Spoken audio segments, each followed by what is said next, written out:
Welcome to On the Spot with OPPO, where we connect you with inspiring entrepreneurs and innovators making their mark. Here we are in Singapore for the launch of the 5 and 5 series. You have the black and white, always classy. Yeah. So we're very honored here. We have Zhang Weizeng. Correct. Welcome to On the Spot with OPPO. Thank you for having me. Yeah. To start, do you want to give us a quick introduction about yourself and walk us through your professional journey? Oh, for sure. My name is Weizeng. You can call me Wiz. I'm a Chinese, originally from China. Went to school in the States, worked there for 3 years, and for consultancy. And then I moved back to Asia, Singapore actually, for my first outside of consultancy job at Shopee. And then I worked also at Meituan, another Chinese tech company. Then I started my company back in like 2019 actually. It's a company specializing in smartphones aftermarket service. Basically, we do trade-in, repair, refurbish, device protection in Thailand and then Malaysia. So you are part of the Finance Club community. What kind of value do you think a community like Finance Club is going to provide you with? Oh yeah. So first of all, thank you again for inviting me to this club. So I think number one, I think it's getting connected to this community. So in the past few days, I've been meeting all these great entrepreneurs, business owners, and then business managers in the club. Their stories and entrepreneurship are really inspiring, right, and motivating. So that's I think the number one value to me. Number two is getting to know all the great products OPPO innovating. So that's I think the very interesting part of this Finance Club. I can always get access to the newest, the greatest products. OPPO innovates. Lovely. Yeah, I'm glad you got to connect with the fellow Finance Club members. And yeah, I really genuinely hope that you can take some of the learnings from like different industries, and you can take inspiration and use it however it fits to your current business at Remobie and your industry. Yep, absolutely. Yeah. Thank you. Yeah. And how do you like the device so far? You've been using it for what? 1-2 days? Yeah, I've been like using this guy for 2 days. Like this is insane. It's an insane product. Look how sleek, how thin this guy is. It's amazing screen quality, super vibrant OLED display. Yes, that's my. That's your. That's my cat. Here we go. Oh, yeah. Cute. Yeah. Yeah, thank you, Weizeng, for giving us a preview of your journey. But can you walk us through of how do you get started and how did you end up here? Oh, okay. So long story short, I started my career as a engineering PhD. I graduated at Northwestern, and then luckily I interviewed with McKinsey, Chicago office, and then I got a job. And that's it's a good milestone for me, like transitioning from academia to industry. And after working there for 3 years, I think I thought it was great time for me to do something new outside of consultancy. And then at the time, Shopee reached out to me, and then after a few calls, and then I moved to Singapore. Yeah. Okay. And then Southeast Asia. Yeah. So how long were you in Singapore? So I was here for almost a year, and then I moved to Bangkok, Thailand. Okay. Yeah, where I started my own company. Yeah, I mean, you've worked in prestigious names in consulting and in tech, like both McKinsey and Company and Shopee are like the big names. Yeah. But I mean, you've been working in those big names. I'm sure you have like a very high opportunity cost of like trying to start out your own business. Yeah. What was the aha moment of like, okay, I need to do something myself? Yeah, so I didn't really think this, at the monetary cost, right? I always think about, what I really want myself to do, want myself in my life. What's the stage I want, what stage I am currently for my life. So during the time, I think I thought that was the timing for me to, do something on my own. Yeah, I always dreamed of, having my own business, starting something on my own. Yeah, of course, if you do math, right, work in a consultancy or work in a, company, you always, get paid well. You don't have to worry too much.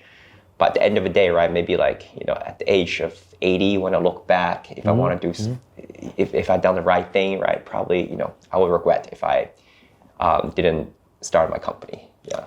Yeah, I mean, you're working at like the most prestigious firm and you transitioned into entrepreneurship. Like right.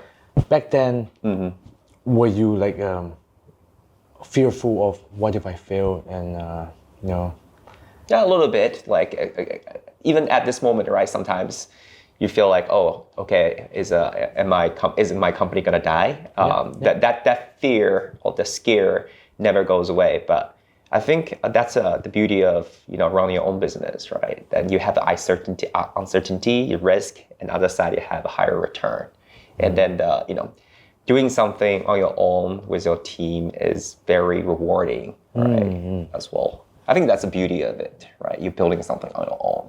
You craft out, the company or the project the way you want it to be. Right? It's your vision, your team executing your vision. Yeah.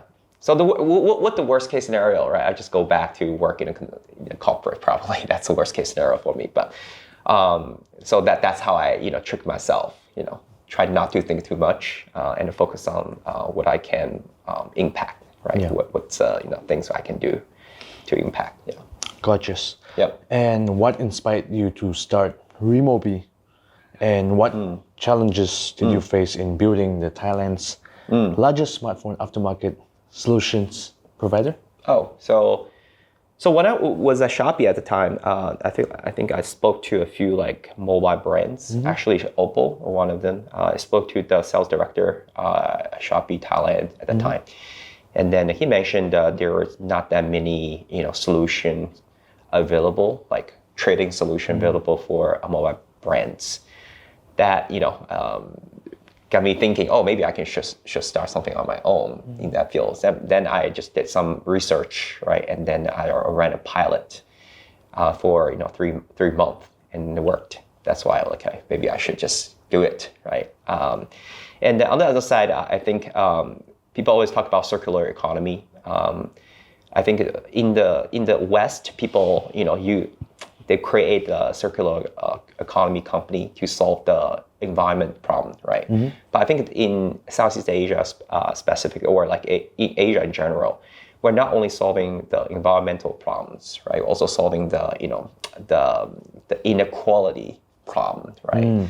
So I think having a company that can, sort of democratize, technology for the people that is economically underserved. Yes. Right. Basically, we provide the better access to them, better access for them to the premium smartphones, right, with a for more cheaper price. Yeah. So I think having that business is, sort of solving the economic inequality in Southeast Asia, in Asia in general. Yeah. So I think that's a second value, all the social benefits. I think my company is, bringing to the society. Yeah. Yeah. Gotcha. Yeah. And then second question about the challenges. Yes. So I think the biggest challenge for me is it's a very operation-driven type of business, right? It's not like TikTok, where basically you have a product, amazing product, right? You can launch it, right, in every single country by tweaking it a little bit, right? There's always a little bit, and the curating content a little bit, right? Yes. But running a very operation-driven business, meaning actually you have to have a big frontliner team, right? And then distribution, exactly, like logistics, technicians, distribution. And it's not digital; it's actually you have a digital part, but you have the operation behind the scenes, right? Yeah. So running a very operation-driven business in a foreign country for me, right, requires a smarter way to manage folks. Yeah. Right. So instead of just you can talk to people, right, with, they see something wrong and they can talk to people, right? And then get them the better solution. Instead of doing that, right, you need to have better access to data, right? You need to like educate the team with data instead of just using the narratives. Intuition. Yeah, exactly. Yeah.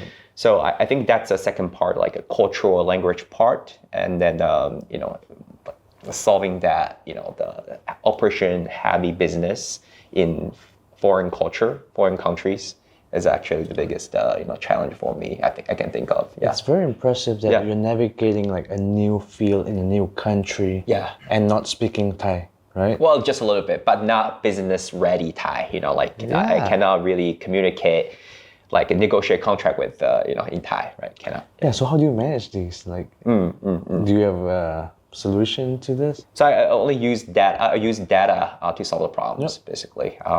So day in, day out, I'll always, have meetings with teams, have meetings with managers to look at the performance, right? We elaborate on the, what metrics we should look at, right? What the metrics interpret, how the metrics interpret the business performance. And then we use these metrics to manage the team, right? I think that's the way, I think the most effective way to, to operate operation heavy driven business, in foreign countries. Yeah, I think data speaks for itself. There's no, it's not subjective, it's objective. Yeah. And then another thing is you need to, cultivate your team, a special local team, build them up, right? If you see someone who has a potential, you need to build them up, right? Don't just use them as a toolkit, right? But you need to build them up into leaders, and then they can, replace some of your functions, right? Leading the team. Yeah, this sounds very aspiring. You lead by serving. Oh, thank you. Yeah, I'm trying. And how do you see the second-hand mobile phone industry evolving in the next few years in Thailand and also in Southeast Asia, I'd say? You know what, since we started the company, right, back in 2019, 18, 19, we definitely see the trend, right, of secondhand smartphones, like growing up, right? So when for example, when we first started in Thailand, the penetration rate of trade-in is very low, right? For iPhone, probably it's like 10%. Now it's like 30 to 40%. And then for Androids at the time, it was like, below, like it's around like single digit. Now it's definitely to like 20, 30%, right? Wow. So definitely see in the past few years, it's growing exponentially. Yes. So I think it's driven by two factors. One is on the supply side. The brands are like pushing the awareness of trade-in, right? For example, OPPO Thailand, OPPO Malaysia, right? Which I work with.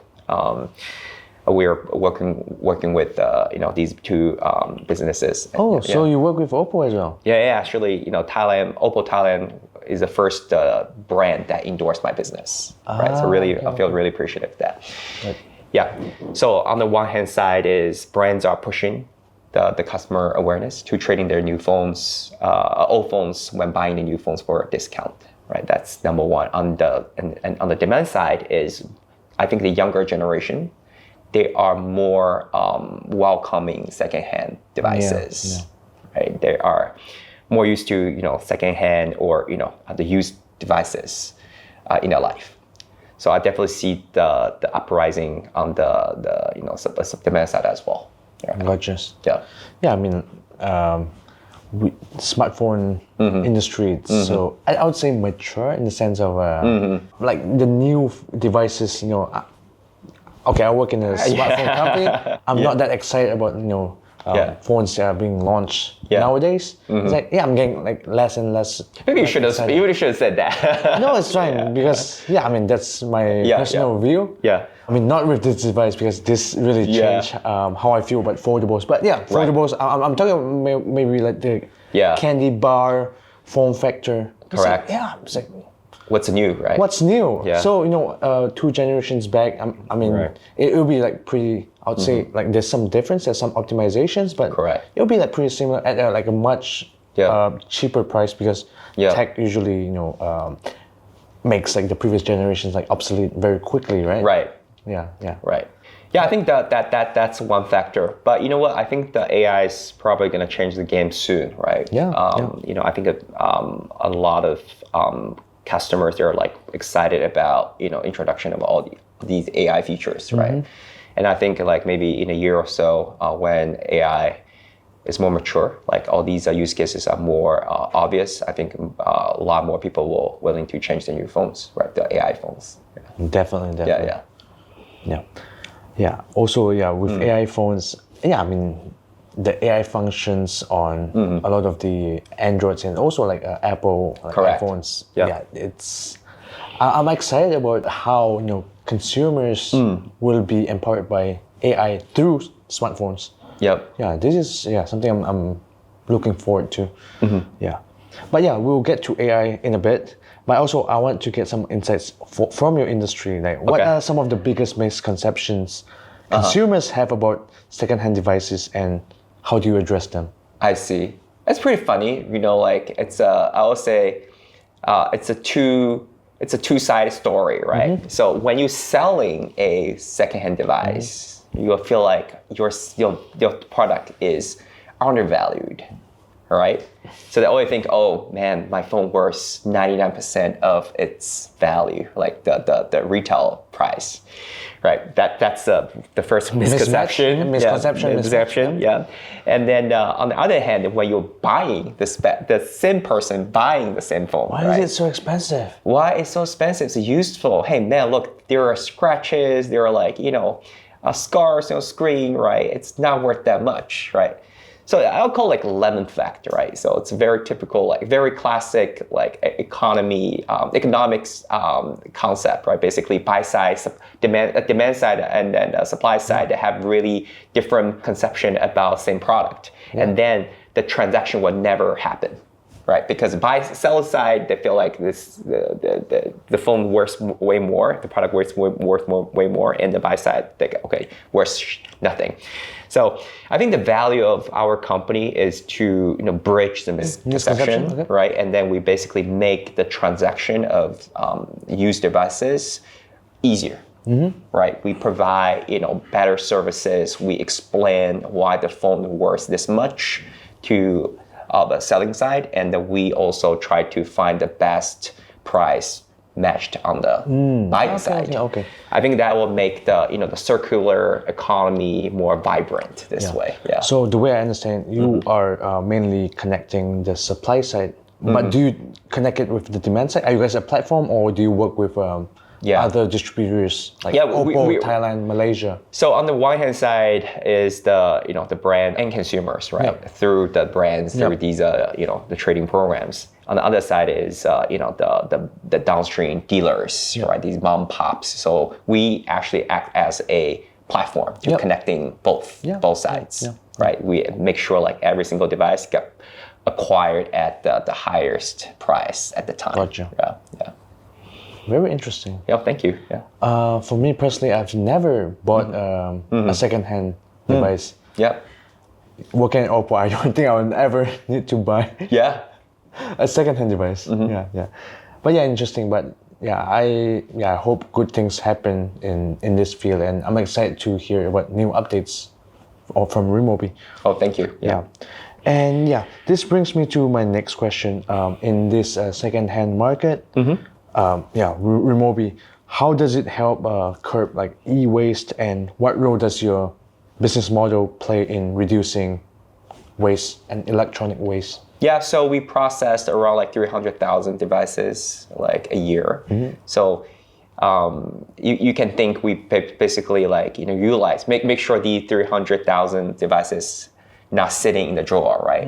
They ended up in someone's pocket, right? Someone's hands or someone using it. So we believe we're helping the world to help the world save the e-waste this way, right? And as I mentioned, I think another value benefit the company really bringing to the society is the solving the social inequality, right? Basically bringing the better access, right? Providing better access to good smartphones to these economically underserved population, right? People who cannot afford full price phone, Retail price. price phone, right? And then we give them the alternative, and they can enjoy the best product, right? Yeah. So that's, I think, the bigger value we bring in to the game, especially in Southeast Asia or Asia in general, when we still see a lot of people like they're strive to make a living, right? So I think that's the social benefit that the company really brings in. Yeah. Gotcha. And now I'll introduce the bit about AI. How are you utilizing AI technology in your company, or how is AI used in the second hand aftermarket service solutions? Yeah, so we're using it like for two things. Number one is we have this visual inspection. Okay. Yeah, so we need a visual inspection using AI to really detect the flaw of the phones, right? So when the devices get into your store, your offline store. Yeah, basically store staff will probably send photos of the phone, right? And then our system will generate the first round of inspection, right, using the system. Yeah. This reduces the human error. Yeah. Because I could say this is good, but you could say like this is bad. Well, I'll say this will definitely solve some workload. Yeah. You probably, instead of staffing like 100 people, right, you only need like 1/3 or like 1/4 people. Right? With a good system. With a good exactly. AI tool. With a system. That's number one. Number two is we also using like AI or data analytics system to really, as I mentioned, to monitor the metrics, look at the trends, right? Look at the problems, and then use data to solve it, right? So that's, I think, the second use case for us. And I think right now, because the generative AI is so popular, right? And ChatGPT, DeepSeek, right? All these the great applications, chatbots coming up, right? So I think it also improves our productivity. I think a lot of my workers, like employees, my teams, they are using these chatbots, right? Help them improve the work productivity, right? So, okay. Yeah. Good. I mean, my view is AI should be used to increase your productivity. Right. Yeah, it shouldn't be used to replace or. Yeah, I think the end goal should be. Productivity tool. Productivity tool. Yeah, I think so. Yeah. Yeah, good to know. And also to reduce the human error. Human margin. Error. Yep. And while we're speaking about AI, we went to the AI workshop hosted by Professor Sam in the NUS campus yesterday. Yeah. What were your biggest takeaways? I think a few things that really I take away with number one is, I think the AI is unstoppable right now. The trend is unstoppable. We've passed the tipping point. Yeah, I think that we are at the very turning point right now. I think we should embrace it instead of being scared of it, right? Actually, I'm very excited about the upcoming use cases, apps, all these AI can bring in. So that's number one. Number two is I think a lot of things we take granted for, right? And then a lot of things we've been using right now, a lot of skills we've been using, could go obsolete, right? In a very short time, right? For example, already. Know a lot of tech companies, they're replacing entry-level engineer, programmers with AI, because a lot of work can be done using generative AI. And then instead of hiring 100 engineers, software engineers, they can only hire, let's say 10, 20 to basically just look at the codes AI generated, right, carefully, right, make sure there's no bugs, and then instead of having them programming it themselves, right, Definitely. just need to check if it's correct or not, right. So I think that's a good example. So I think a lot of jobs will go obsolete, but I think back to my first point, right, I think we should embrace it. It's unstoppable. And then I think some jobs will go obsolete, but a lot of more jobs were created, Right? So that's my second takeaway. My third takeaway is, I think the very last conclusion, like insight the professor provided is, the kids who used AI, right? They feel Teenagers. less fulfilled after they complete the job, even though they did a better job with the help of the AI, but they felt less satisfied, right? Yeah. I think that, the sense of fulfillment that hard work, working hard can bring will probably go away. When AI kicks in. Right. Definitely. So that means when we educate our kids, right, we need to be careful, right? How do we, nurture them through this process, this change, right? I don't have an answer yet, but we'll see, right? But that's something like I will always keep in my mind. Yeah. Definitely, yeah. Yeah. What was scary to me, we talked about this. Yep. AI is really so disruptive that it changes the perception of the value of hard work. Right. We are we come from like Asian background, East Asian, where working hard is a big part of like our culture, upbringing, our culture, right? Right. But now, so you'll get to a next generation where people don't feel like hard work is a value. It's going to be valued anymore. Yeah. What do you think about this? What are your thoughts on this? I think probably we need to pivot the kids to do something else rather than like crunching the math, crunching the codes, right? I think probably they need to do something more creative, right? Writing music, right? Doing drawing, right? Maybe play sports. Sports. Yeah, sports. I think it's something that AI can't really replace, right? Cannot really replace. Unless you introduce machines into sports, competitive sports. But at the same time, I also feel maybe, we probably were over worried. Yeah. I think AI will probably, free us more, and then we can have more time focusing on ourselves rather than like this day-to-day, work, the meaningless work. Yeah. So 40-hour work weeks maybe is going to be a thing of the past. Yeah, maybe. And then so maybe still people work 40, even more, right? They can do something more creative. Yeah. And then instead of doing the repetitive like slides work or like coding work, you can do something, maybe like doing more master planning, right? And then do more creative work. Yeah. So I think probably still people will keep crunching. Yeah. But just crunching on different type of works. Makes sense. Yeah, and one more thing. One of my takeaways was also related to the how value of hard work is being diminished. Yeah. And also the point that you made, the abacus. Yeah, abacus. You want to speak about the abacus? Oh yeah, so it's that really the conversation yesterday with Professor Yan really reminded me of my experience with abacus. So a little bit context, right? So in my first grade, my school taught us how to do abacus. So abacus classes. Abacus classes. Yeah. We actually spend, let's say, 10 to 20 hours a week practicing abacus. Okay. And then it's back in like 1993.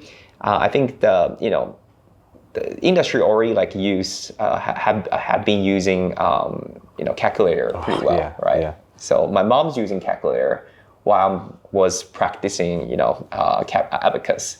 Then I asked my mom, hey, why are we still using this while we have calculator? And she didn't have the answer. She's like, shut up, just practice, right? It's good for your health, good for your intelligence, right? It's good for your brain as well. But you know what? Like that, in my second grade, the school decided to remove the class. When absolutely obsolete. What you learned for how many years? For just 1 year. Hours? Like 20 hours, probably a week. Practicing so about it. 240. Yeah. So it's kind of useless. So that basically, I feel a little bit resonant for that case because I feel like a lot of education. Right. For example, like programming is still helpful. The classes are still helpful, right? The basic programming, the Java class, the Python class is still helpful. While AI can do better job for shorter period of time, right? In a second, boom, done. Yeah. Right. So that's a little bit scary, but I think back to my very previous point, I think we should embrace it, right? We should free our the capacity to do something more creative, more impactful, right? More master planning instead of just doing one piece of job. Yeah, repetitive jobs, right? Exactly. Yeah. So I think maybe to a point, right? Earlier before this podcast, I think one person or one person company could be possible, right? One-man show could be possible with the help of the AI. With the help of a lot of AI, right? Like smaller team, linear team is helpful. And then you will see more companies coming up, right? Wow. And then, they'll be so exciting to see. It's an exciting and a scary world too. Yeah, it's exciting. So that means actually you need to embrace it, right? Yeah. So you shouldn't say, oh, I'm old, we're too old for this. No, we are not too old. Yeah. So we always need to embrace a new thing. Yeah. I like, to end this, podcast. Yeah. Why don't you give some of our young graduates, some tips and advice of how to deal in this world where everything's changing so rapidly. I want to say it's advice, right? I think it's sharing some of my thoughts tips now. Yeah. I think a lot of youngsters nowadays they're much better than where I was, right? At their age, right? Where at their age. So I'm just sharing some thoughts. I think right now, we just need to embrace the new things, right? We don't be scared of trying out new things, right? Don't be scared of being replaced by the technology, right? Actually, you needed to be happy to be replaced by technology, so you're free to do something else. Wow, that's a good perspective. Yeah. So and then don't be fear about competition in general. So I think your competition, right, with peers or with AI, with technology, will make you better. Yeah. So I think that's will make a human being in general better. So that's basically my perception of AI, perception of the new tech, and how it will change your life, change our career, change our the business world. Yeah. Well, that brings us to the end of this episode of On the Spot with OPPO. Thank you very much once again, Weiz. Thank you so much. Yeah. Thank you so much for having me. Always great. Feel free to be here. Yeah. And I like your Shopee orange. Thank you. Yeah. Wait, is this like a Shopee? It's a Shopee shirt? No, it's not Shopee shirt. Yeah, but thank you for it's always repping Shopee.